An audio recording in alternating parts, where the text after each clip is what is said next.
നിങ്ങൾക്ക് സാധാരണയായിട്ട് ചോദിക്കാറുള്ള ഒരു ചോദ്യമാണ് ക്വസ്റ്റ്യനെയർ അല്ലെങ്കിൽ ഇൻ്റർവ്യൂ ക്വസ്റ്റ്യൻസ്. അതായത് നിങ്ങൾക്ക് പഠിക്കാനുള്ള പാഠഭാഗങ്ങളിലെ ഏതെങ്കിലുമൊക്കെ കഥാപാത്രങ്ങളുടെ പേര് തന്നിട്ട് യവന്മാരെ ഇൻ്റർവ്യൂ ചെയ്യാനായിട്ട് നിങ്ങളോട് പറയും.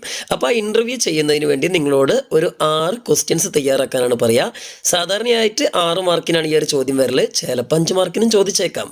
എന്തായാലും വളരെ ഇമ്പോർട്ടൻ്റ് ആയിട്ടുള്ളൊരു ചോദ്യം ആയതുകൊണ്ട് ആ ഒരു വീഡിയോ ആണ് നമ്മളിന്ന് ചെയ്യാൻ പോകുന്നത്. ചങ്ങന്മാരെ, നമുക്ക് 10ാം ക്ലാസ്സിൽ ഒരുപാട് ചാപ്റ്റേഴ്സ് ഉണ്ട്, അതിലൊക്കെ ഒരുപാട് കഥാപാത്രങ്ങളുണ്ട്. എന്നാലേ ഇതെല്ലാം ഒന്നും നിങ്ങൾക്ക് പരീക്ഷയ്ക്ക് വരില്ല. ഇതുവരെ പരീക്ഷയ്ക്ക് ചോദിച്ചിട്ടുള്ളതും ഇനി ചോദിക്കാൻ സാധ്യതയുള്ളതുമായിട്ടുള്ള ചില പ്രധാനപ്പെട്ട കഥാപാത്രങ്ങളുടെ ക്വസ്റ്റ്യനെയർ അല്ലെങ്കിൽ ചോദ്യാവലിയാണ് നമ്മളിന്ന് തയ്യാറാക്കിയിട്ടുള്ളത്. അപ്പോൾ ഈ വീഡിയോ നിങ്ങൾക്ക് തീർച്ചയായും ഒരു മുതൽക്കൂട്ടാവും. ഓക്കെ, ആദ്യം നമുക്ക് ഹോമിയോപ്പതിനോട് ചോദിക്കുന്ന ചോദ്യങ്ങൾ, അതായത് ആ സ്നേക്കിൻ്റെ എൻകൗണ്ടറിന് ശേഷം ഹോമിയോപ്പതിനെ നിങ്ങൾ ഇൻ്റർവ്യൂ ചെയ്യുന്നതായിട്ട് ചോദിക്കുന്ന രീതിയിലാണ് പറയാം. ഓക്കെ, സ്നേക്ക്, നിങ്ങൾ എങ്ങനെയാണ് പാമ്പിൽ നിന്ന് രക്ഷപ്പെട്ടത്? രണ്ടാമത്തത്, are you still living in the same rented house? അതേ വാടക വീട്ടിൽ തന്നെയാണോ നിങ്ങൾ ഇപ്പോഴും താമസിക്കുന്നത്? ഇനി മൂന്നാമത്തത്, what did you feel when the snake had coiled you? ആ പാമ്പ് നിങ്ങളെ ചുറ്റിയ സമയത്ത് നിങ്ങൾക്ക് എന്താണ് തോന്നിയത്, അല്ലെ എന്താണ് അനുഭവപ്പെട്ടത്? ഇനി did you lodge A complaint with the police regarding the robbery? നിങ്ങളുടെ വീട്ടിൽ നടന്നിട്ടുള്ള ആ കൊള്ളയെക്കുറിച്ചിട്ട് അല്ലെങ്കിൽ ആ മോഷണ ശ്രമത്തെക്കുറിച്ച് നിങ്ങൾ പോലീസിൽ കംപ്ലൈൻറ്റ് കൊടുത്തു എന്നാണ് ചോദിച്ചത്. ഇനി 5ാമത്തെ ചോദ്യം, did you see the cobra the next day? അടുത്ത ദിവസം നിങ്ങൾ ആ പാമ്പിനെ കണ്ടോന്ന്.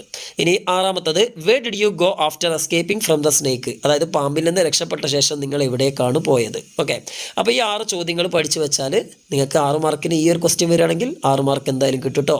ഇനി നമുക്ക് അടുത്ത ക്വസ്റ്റ്യനിലേക്ക് കിടക്കാം. അടുത്ത ചോദ്യം എന്താണെന്ന് വെച്ചാൽ, നമ്മുടെ ഗൂപ്പികൈൻ ബഗാബൈൻ എന്ന സിനിമയ്ക്ക് ശേഷം സത്യജിത് റായിയെ നിങ്ങൾ ഇൻ്റർവ്യൂ ചെയ്യുന്നതായിട്ട് ഒരു ക്വസ്റ്റ്യനെയർ തയ്യാറാക്കാനായിരിക്കും. How did you manage to get a tiger for the film? അപ്പോൾ ഈ സിനിമയ്ക്ക് വേണ്ടിയിട്ട് ഒരു കടുവയെ നിങ്ങൾ എങ്ങനെയാണ് കണ്ടെത്തിയെന്നുള്ളതാണ് ആദ്യത്തെ ചോദ്യം. ഇനി രണ്ടാമത്തത്, was it really difficult to make a film with a tiger? അതായത് ഒരു കടുവയെ ഉപയോഗിച്ചിട്ട് സിനിമ എടുക്കുക എന്നുള്ളത് ശരിക്കും ബുദ്ധിമുട്ടാണോ എന്ന്, അല്ലെങ്കിൽ ബുദ്ധിമുട്ടായിരുന്നോ എന്ന്. ഇനി മൂന്നാമത്തത്, what were the precautions do you take while shooting the scene? ആ ഒരു സീന് ഷൂട്ട് ചെയ്യുന്ന സമയത്ത് നിങ്ങൾ എന്തെല്ലാം മുൻകരുതലുകൾ എടുത്തിരുന്നു എന്നാണ് മൂന്നാമത്തെ ചോദ്യം. ഇനി നാലാമത്തത്, did the tiger act naturally as you wish? നിങ്ങൾ ആഗ്രഹിച്ച പോലെ തന്നെ നല്ല നാച്ചുറലി സ്വാഭാവികമായ രീതിയിൽ കടുവ ആക്ട് ചെയ്തോ എന്നാണ് ചോദിച്ചത്. ഇനി 5ാമത്തത്, is there any legal problem while making a film with wild animals in it? ഈ വന്യമൃഗങ്ങളെ ഉപയോഗിച്ചുകൊണ്ട് സിനിമ എടുക്കുന്നതിൽ എന്തെങ്കിലും ലീഗലായിട്ട് പ്രോബ്ലം, നിയമപരമായിട്ട് എന്തെങ്കിലും പ്രശ്നങ്ങളുണ്ടോ എന്നാണ് അടുത്ത ചോദ്യം. ഇനി 6ാമത്തത്, do you have any plan to make more such animal movies in future? ഭാവിയിൽ കൂടുതൽ മൃഗങ്ങളെ ഉപയോഗിച്ചുകൊണ്ടുള്ള സിനിമകൾ ചെയ്യാൻ നിങ്ങൾ പ്ലാൻ ചെയ്യുന്നുണ്ടോ, പദ്ധതിയുണ്ടോ എന്നാണ് 6ാമത്തെ ചോദ്യം. ഇനി അടുത്തത്, മൈ സിസ്റ്റർ ഷൂസ് എന്ന് പറഞ്ഞ സ്ക്രീൻ പ്ലേയുടെ ഡയറക്ടറായിട്ടുള്ള മാജിദ് മജീദിയോടുള്ള ചോദ്യങ്ങളാണ്. ചിൽഡ്രൻ ഓഫ് ഹെവൻ എന്നായിരുന്നു അദ്ദേഹത്തിൻ്റെ ആ സിനിമയുടെ പേര്. അപ്പോൾ അതിനുശേഷം അദ്ദേഹത്തോട് ചോദിക്കുന്ന ഇൻ്റർവ്യൂ ക്വസ്റ്റ്യൻസ് ആണ് കേട്ടോ. ഒന്നാമത്തത്, what's your opinion about the current film industry? ഇന്നത്തെ ഫിലിം ഇൻഡസ്ട്രിയെക്കുറിച്ച് നിങ്ങളുടെ അഭിപ്രായം എന്താണ്? രണ്ടാമത്തത്, what are the challenges faced by the modern film makers? ആധുനിക ഫിലിം ഡയറക്ടർമാർ നേരിടുന്ന വെല്ലുവിളികൾ എന്തൊക്കെയാണ്? ദെൻ മൂന്നാമത്തത്, how did you get the theme of children of heaven? Children of heaven എന്ന സിനിമയുടെ തീം എങ്ങനെയാണ് നിങ്ങൾക്ക് കിട്ടിയത്? നാലാമത്തത്, did you have any expectations to get a worldwide attention for this film? ഈ ഒരു സിനിമയ്ക്ക് ലോകവ്യാപകമായി ശ്രദ്ധ കിട്ടുമെന്ന് നിങ്ങൾ നേരത്തെ പ്രതീക്ഷിച്ചിരുന്നോ? അഞ്ചാമത്തത്, would you like to give any advice to the new generation directors? പുത്തൻ തലമുറയിലുള്ള ഡയറക്ടർമാർക്ക് എന്തെങ്കിലും ഉപദേശം നിങ്ങൾക്ക് കൊടുക്കാനുണ്ടോ? ദെൻ ആറാമത്തത്, do you expect an Oscar nomination for this film?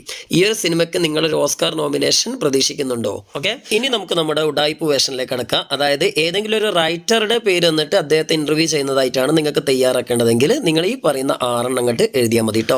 ഒന്നാമത്തെ ചോദ്യം, വാട്ട്സ് യുവർ നെക്സ്റ്റ് പ്രോജക്റ്റ്? നിങ്ങളുടെ അടുത്ത പ്രോജക്റ്റ് എന്താണ്?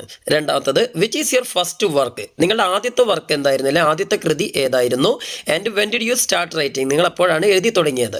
ഇനി മൂന്നാമത്തത്, which is your favourite book? നിങ്ങളുടെ ഏറ്റവും പ്രിയപ്പെട്ട പുസ്തകം ഏതാണ്? വൈ? എന്തുകൊണ്ടാണ്?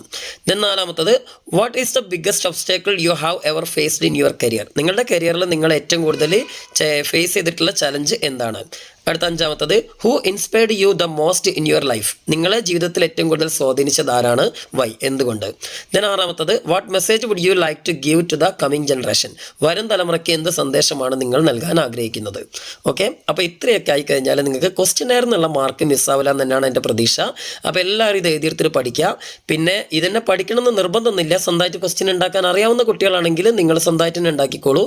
പിന്നെ ചില ടീച്ചേഴ്സൊക്കെ സ്കൂളിൽ നോട്ട് കൊടുത്തിട്ടുണ്ടാവും, അത് പഠിച്ചാലും കുഴപ്പമൊന്നുമില്ല. പിന്നെ ഒന്നും അറിയാത്ത കുട്ടികൾക്ക് വേണ്ടിയിട്ടാണ് ഞാൻ ഈ വീഡിയോ ചെയ്യുന്നത്. അത്തരം കുട്ടികൾ ഈ ചോദ്യങ്ങളൊക്കെ തന്നെ അങ്ങോട്ട് കാണാതെ പഠിക്കുക. ഓക്കെ, അങ്ങനെ പഠിച്ചു കഴിഞ്ഞാൽ നിങ്ങൾക്ക് രണ്ട് ഉപകാരമുണ്ട്. ഒന്ന്, ഫുൾ മാർക്ക് കിട്ടുന്നു മാത്രമല്ല, വെറുതെ പരീക്ഷകളിൽ നിന്ന് കുറേ സമയം ഇങ്ങനെ ആലോചിച്ചിരുന്നെങ്കാണ്ട് ടൈം വേസ്റ്റ് ചെയ്യണ്ടല്ലോ.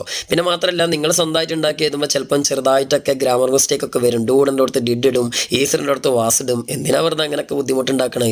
അപ്പം ഇതൊക്കെ ഈസി ആയിട്ട് മാർക്ക് കിട്ടുന്ന കാര്യങ്ങളാണ്. അപ്പോൾ അതൊക്കെ കാണാതെ പഠിച്ചാൽ അത്രയും നല്ല കേട്ടോ. അപ്പോൾ എന്തായാലും ഇതുപോലുള്ള അടിപൊളി വീഡിയോകൾക്ക് വേണ്ടി കാത്തിരിക്കുക. അപ്പോൾ എല്ലാവർക്കും ഓൾ ദ ബെസ്റ്റ്.